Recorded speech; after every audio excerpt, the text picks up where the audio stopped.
எல்லாருக்கும்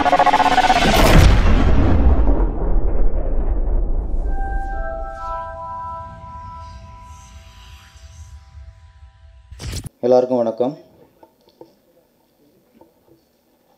என் அண்ணன் போஸ்ட் வெங்கட் பேசும்போது சொன்னார்,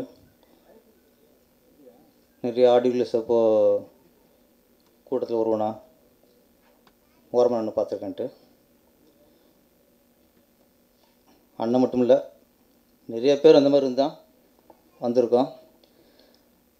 நான் உதவி இயக்குனர் ஆகும்போது இப்படி தான் நானும் இன்னொரு அசிஸ்டண்ட்டும் பூஜை போடுவாங்க.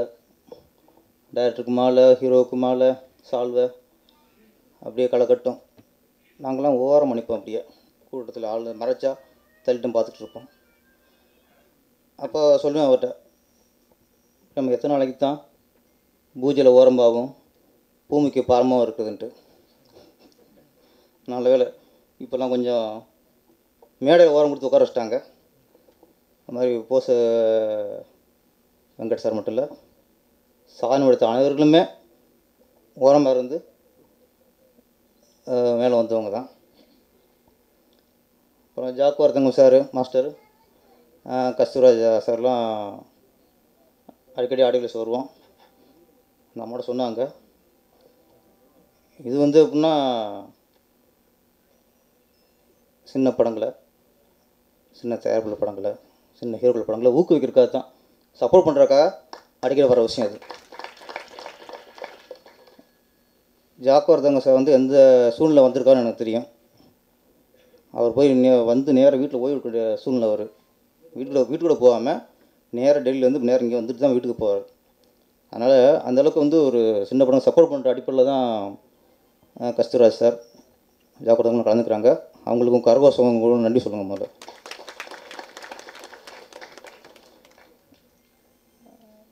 கஸ்தூராஜ் சார், ஜாக்குவார்த்தங்களும் ரெகுலராக இருக்குது. இதில் சிறப்பு யாருன்னா நடிகர் அமித் அவர்கள். கல்யாணம் முதல் காதல் வரை சீரியல் மூலமாக ரொம்ப ஃபேமஸானவர். அவர் நிறைய லேடிஸ் ஃபேன் நிறையா இருக்குங்க தமிழ்நாட்டில். அவர் வந்து ஒரு டிவி அரவிந்த்சாமி அவர். ஆமாம், எங்கள் ஊரை பார்த்தா நான் போனோன்னே என் குழந்த டிவி விடாது, அந்த சீரியல் வந்து உட்காந்து பார்த்துரும். அந்தளவுக்கு ரொம்ப ஃபேமஸான ஒரு சீரியல். இடையில இடையில திரையரங்கத்துக்கு அதிகம் கூட்டம் வர காரணமும் அதுதான், இவர் தான். இப்போ கொஞ்சம் கூட்டம் வர ஆரம்பிச்சிருக்கு, ஏன்னா சீரியல் முடிஞ்சிருச்சு சார். அதனால் அதுக்கு நன்றி ஃபஸ்ட்டு, சீரியல் முடித்ததுக்கு. இன்னொன்று,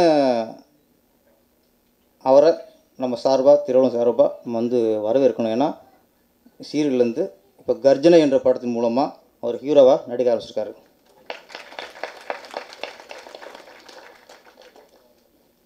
இதில் நிறைய ஹீரோக்களை புறப்பட வேண்டிய விஷயம் என்னன்னா, திரிஷா ஹீரோயின். அந்த படம் மிகப்பெரிய வெற்றி அடைஞ்சு அவர் பெரிய ஹீரோவாகி திரும்ப சீரியல் பக்கம் போய் திரையரங்கு கூட்டம் வராமல் பார்த்துக்கணும். அது உங்கள் கையில் தான் இருக்குது. கண்டிப்பாக கர்ஜனை கிட்ட ஆக்கிருங்க. ஓகே சார், கிட்டு தான். அப்புறம் சினிமாவில் 2 பேர் தான், 2 டைரக்டர் தான் எந்த வயசுலையும் டிஷர்ட் போட்டு அழகாக இருக்கும். ஒன்று பாரதி ராஜா, இன்னொன்று கஸ்தூராஜா. துள்ளுவதோ இளமைன்னு படம் எடுத்தார், அதுக்கு என்றைக்கு இளமை எடுத்தா இருக்கார். அதுக்கடுத்து மாஸ்டர் ஜாக்குவார்த்தங்க. நானும் 20 வருஷமாக 2 பேரும் பார்த்துட்டு தான் இருக்கேன். அதுக்காகத்தான் மாஸ்டர் வேறு, எல்லா வித்தையும் தெரியும் அவருக்கு. 20 வருஷமாக ஒரே மாதிரி தான் இருக்காங்க அவங்க, குணத்திலும் சரி இளமையிலும் சரி. வந்தோன்னே பார்த்தேன் ஒரு டைரக்டர் பாலசுதன். டைரக்டர் வந்து ஃபைட் மாஸ்டர் மாதிரி இருக்கார், ஃபைட் மாஸ்டர் வந்து ஹீரோ மாதிரி இருக்கார். ஒரே கன்ஃபியூஸ் தான். அப்புறம் கஸ்தூரா சார் பேசும்போது உருக்கமான விஷயம், கொஞ்சம் எனக்கும் மனசு கொஞ்சம் இருக்கு மேஷ். அப்படியே சினிமாவில் தான் இளமையை தொலைச்சிட்டு புகழை ஏற்றுக்குவோம். நான் டைரக்டர் ஆகிற வரைக்கும் உதவி இயக்குனர் ஆகிட்டு நான் டைரக்டராகி வெற்றி வரைக்கும் எங்கள் ஊருக்கு தீபாவளி போனதில்லை, பொங்கலுக்கு போனதில்லை, சொந்தக்காரங்க விசேஷத்துக்கும் நான் போனதில்லை. தங்கச்சி கல்யாணம்னா கூட நாளைக்கு கல்யாணம்னா இன்றைக்கி போயிட்டு கல்யாணம் முடிச்சு விடாந்துருவோம். அந்த வயசில் திருவிழா, ஜல்லிக்கட்டு, இப்படி இளமையில் என்னென்ன கொண்டாட வேண்டிய விஷயங்களோ அத்தனை இழந்துட்டு இங்கே பசியும் பட்டினமாக படுக்க இடம் இல்லாமல் அந்தளவுக்கு இளமை என்னென்னமோ அனுபவிக்கணும் எதுவும் இல்லை. டயர்ட் ஆகிட்டு தான் போகணும் ஊருக்கு. ஏன்னா கூட 2 நாள் இருந்தால் எல்லாம் விசாரிக்க வச்சுருவாங்க எங்கள் ஊரில், என்னப்பா இப்போ டயர்ட் ஆகுன்ட்டு. ஏன்னா துக்க சேர்க்க மாதிரியே இருக்கும்.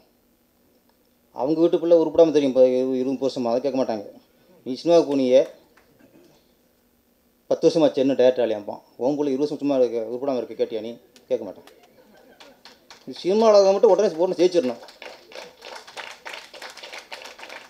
இல்லைன்னா எப்போ வரானு காத்துக்கிறதுக்கு கேட்டு நெஞ்சை குத்தி கிழிச்சு அனுப்பிடுறது நம்மளை. இதுக்காகவே தீபாவளி போகிறதில்ல, பொங்கலுக்கு போகிறதில்ல, ஜல்லிட்டுக்கு போகிறதில்ல, திருவிழாவுக்கு போகிறதில்ல, தேரோட்டம் பார்த்ததில்ல. 15 வருஷம் இதெல்லாம் இழந்துட்டு தான் அப்புறம் இயக்குனர் ஆனது. எனக்கு நான் கொண்டாடின பொங்கல் என்னென்னா, என் படம் திருப்பாச்சி ஃபஸ்ட் படம் பொங்கலுக்கு ரிலீஸ் ஆச்சு. அதான் நான் கொண்டாடின முதல் பொங்கல். நான் திரையுலகுக்கு கொண்டாடின தீபாவளி எதுனா, தீபாவளிக்கு சிவாசி ரிலீஸ் ஆச்சு. அதான் கொண்டாடின முதல் தீபாவளி. எனக்கு மட்டும் இல்லை, நிறைய உதவி அந்த மாதிரி தான் வாழ்ந்துட்டு இருக்காங்க. சார் சொன்னார் தொலைக்கூடாத விஷயங்கள், அதில் இளம்பு ரொம்ப முக்கியம். இப்போ திருப்பி நம்ம போய் திருவிழாவில் போய் ராட்டினம் சுற்ற முடியாது. திரும்ப போய் திருவிழா போய்ட்டு இப்போ நம்ம சர்ப்பு சாப்பிட முடியாது. இழந்துட்டு தான் வந்திருக்கோம். இப்போ அது மாதிரி இப்போ இயக்குனர் சரி, மியூசிக் டைரக்டர் சரி, எல்லாருமே பல இழப்புகளுக்கு அப்புறம் தான் வெற்றிக்காக காத்துட்டாங்க. கண்டிப்பாக அது வெற்றி கிடைக்கும்.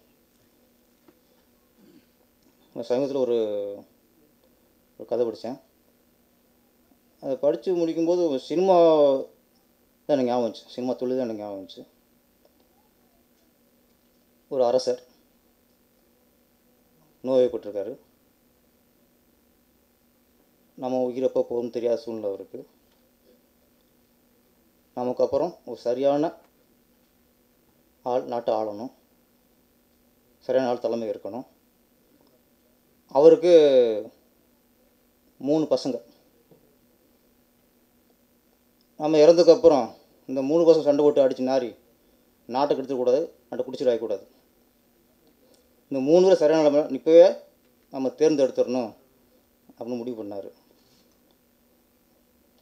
நம்ம 3 பேரும் கூப்பிட்டாரு.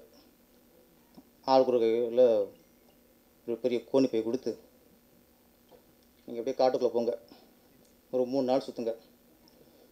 3 நாளில் இந்த கோணிப்பை நிறையா உணவு வகைகள், பழங்கள் இதெல்லாம் சேகரிச்சுட்டு வாங்க. வந்துட்டு நாட்டில் உள்ள ஒரு ஏழைக்கு, நீங்களே ஒரு ஏழை தேர்ந்தெடுத்து அந்த ஏழைக்கு அந்த மூட்டையை கொடுங்க. 2 வாரம் அவனுக்கான உணவு அதில் இருக்கணும், நீங்கள் கொடுத்துட்டு சரின்ட்டாங்க 3 பேரும். அப்போ இன்னொரு கண்டிஷன் இன்னொன்று சொன்னார், எந்த சூழ்நிலையும் நீங்கள் என்ன கொண்டு வந்தீங்கிறத நாங்கள் அவுத்து ஆராய மாட்டோம். நீ அப்படியே என்ன செஞ்சு அது அப்படியே ஒரு ஏழைக்கு கொடுத்துரு, 2 பேரும் சாப்பிட்டோம். இப்போ 3 பேர் கிளம்பிட்டாங்க காட்டுக்குள்ளே. இப்போ ஒருத்தன் போனான், பார்த்தான் கீழே பழம் விழுந்து கிடந்துச்சு, எடுத்து பார்த்தான் அடிபட்டு இருந்துச்சு. சரி 3 நாளில் கண்ணி போகும் அப்படின்ட்டு அவனே பழத்தை ஃப்ரெஷ்ஷாக பறித்து சேகரித்தான். சில அழுகுன பழத்தை தவிர்த்தான். நல்ல பழமாக சேகரித்து மூட்டை போயிட்டான். அடுத்த ஆள் அவன் பார்த்தான், நம்மளா சாப்பிட போகிறோம், எவனோ ஒரு ஏழை சாப்பிட போகிறான், கிடைச்ச பழத்தை எழுப்பிடுவோம் அப்படின்ட்டு ஓரளவு அழுகுன பழம், கண்ணி போன பழம், கையில் கிடச்ச பழத்தெல்லாம் எடுத்து அவன் ஒரு மூட்டையை கட்டினான். அப்படி ஆகிட்டான். இப்போ 3ஆவது ஆள் அவன் பார்த்தான், எதுக்கு பழத்தை தேடிக்கிட்டு, அவன் பிரித்து பார்க்க போகிறதில்ல. அப்பா எவனை வேலை கொடுக்க போகிறோம், பிரித்து பார்த்தா தான் என்ன பார்க்க போகிறான் அப்படின்னு இருக்க சருகு கல்லுக்கெல்லாம் எடுத்து போட்டு மூட்டை ரெப்பிட்டான். கிட்டத்தட்ட குப்பையெல்லாம் அடிச்சு போட்டு மூட்டை ரெப்பிட்டான். அது கட்டியாச்சு. இப்போ 3 பேரும் வந்துட்டாங்க ராஜா முன்னாடி. ஓகே, நாங்கள் சேரிச்சிட்டோம். சரி அவுக்கணும், நீங்கள் போயிட்டு யாருக்காது வேலையை கொடுத்துலாங்கும்போது அப்போ அப்பா சொன்னார், ஒரே ஒரு கண்டிஷன், 2 வாரத்துக்கு சாப்பிட்ற மாதிரி ஏழையும் சொன்னோம்ல, அந்த ஏழை வேறு யாரும் இல்லை, அந்த ஏழை நீங்கள் 3 பேர் தான். ஷாக் ஆகிட்டாங்க. இன்னையிலேருந்து 2 வாரத்துக்கு நீங்கள் ராஜா வம்சம் இல்லை, கொண்டு 3 ரூமில் அடங்கிடான்ட்டாங்க. அடைச்சாச்சு. அவன் சேரிச்சதை அவன் 2 பேர் சாப்பிடு. இப்போ நல்ல பழமாக சேரிச்சான்ல, அவன் ஒரு அறை, அழுகி பழமாக சேரித்தவன் ஒரு அறையில், வெறும் குப்பையாக சேரித்தவன் ஒரு அறையில். இப்போ இந்த குப்பையாக சேரித்தவன் ஏதோ இலையை சாப்பிட்டான். கடைசியாக 3 நாள் பயங்கர பசி, என்னடா தப்புன்னு மெண்டலாக ஆகிட்டான். பெரிய அழுகுன பழம்லாம் கன்னி பண்ண பழம்லாம் சேர்த்தவன் அவன் சாப்பிட்டு ஒரு 2 நோய் வந்து கை எழுத்துக்கிச்சு, நோய்வாய்ப்பட்டான். நல்ல பழமாக சேரித்தவன் நிம்மதியாக தனிமையாக சந்தோஷமாக எந்த டிஸ்டர்பும் இல்லை அழகாக சாப்பிட்டு கடைசி ஆரோக்கியமாக இருந்தான். முடிஞ்சதுக்கப்புறம் ராஜா கூப்பிட்டார்,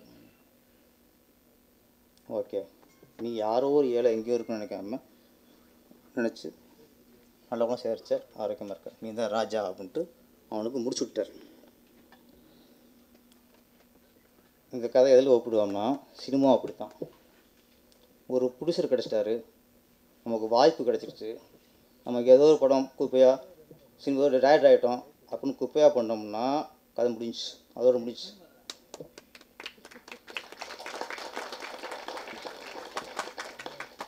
ஓகே, எதனால் ட்ரை பண்ணான், ஒரு ப்ரொடியூசர் மாட்டினான், ஏதோ ஒரு கதையை பண்ணி அவன்கிட்ட சீனை பிடிங்கி ஒரு காப்பி அடித்து ஒரு பேத்தி ஒரு படம் நம்மளும் டைரக்டர் ஆகிட்டோம் அப்படின்னு படம் அழுகு படம் பண்ண மாதிரி ஒரு படம் பண்ணால் அதுவும் கதை முடிஞ்சிச்சு. ஒரு ப்ரொடியூசர் கிடச்சிட்டார், நம்ம லட்சியம் நிறைவேற போகுது அப்படின்னு முழு மனசோட ஆத்ம திருப்தியோட நல்ல படமாக சேரிச்சான்ல, அந்த மாதிரி நல்ல கதையாக தேர்ந்தெடுத்து நல்ல சீனாக எடுத்து உருப்படியாக ஒரு படம் பண்ணால் அவன் என்றைக்கு நிற்பான், டேரக்டர் நிற்பான். அது நிறைய உதாரணங்கள், பாலச்சந்தர், பாரதிராஜா, ஸ்ரீதர், பாக்கியராஜ், நிறைய வரிசைகள். என் ராசாவின் மனசிலே அப்படின்னு ஒரு படம், நல்ல சத்துள்ள படம் மூட்டை கட்டியை வச்சார். இன்றைக்கும் கஸ்தூராஜ் இன்றைக்கி பேசப்படுறாரு. அந்த மாதிரி வர இளைஞர்களும் சரி எல்லோரும் சரி தயவுசெய்து படம் கிடச்சிச்சு ஏதோ படம் பண்ணணும்னு பண்ணால் அது அல்பாயஸ். படத்தை உருப்படியாக படமாக பண்ணணும் அப்படின்னு பண்ணால் நம்மளுக்கு என்றைக்கும் நம்ம பேர் நிலச்சி நிற்கும். அந்த அடிப்படையில் இந்த டீம்லாம் ட்ரெயிலில் பார்த்தேன். இப்போ உள்ள ட்ரெண்டுக்கு துருவங்கள் 16 மாநகரம் அந்த ஸ்டைலில் தான் ட்ரெய்லரே இருந்தது. நம்ம இயக்குனர் பாலு சுதன் என்றைக்கும் பேச ஒரு இயக்குனராக நினச்சி நிற்கணும்னு வாழ்த்துறேன். அது மாதிரி Shaan Gopal music director 2 song ரொம்ப அற்புதமாக இருந்துச்சு. 2ஆவது சாங் பார்க்கும்போது ஃபஸ்ட் அப்படியே மறுபடியும் போச்சு. அதுக்கு பாதிக்கு மேலே பார்த்தா கஸ்தூராஜா சார் படம் மாதிரி அந்த கற்பனை அந்த சென்டிமெண்ட்டில் போச்சு. ரொம்ப ஃபீலிங்காக இருந்துச்சு. அவரும் மியூசிக் டைரக்டர் பெரிய லெவலில் ஜெயிக்கணும். லோகிதாஸ் அவர்கள், மகேந்திரமணி அவர்கள் அனைவருமே பெரிய வெற்றி அடைந்து இந்த படம் எல்லாருக்கும் ஒரு வெற்றி மகுடமாக வாழ்த்துறேன். நன்றி, வணக்கம்.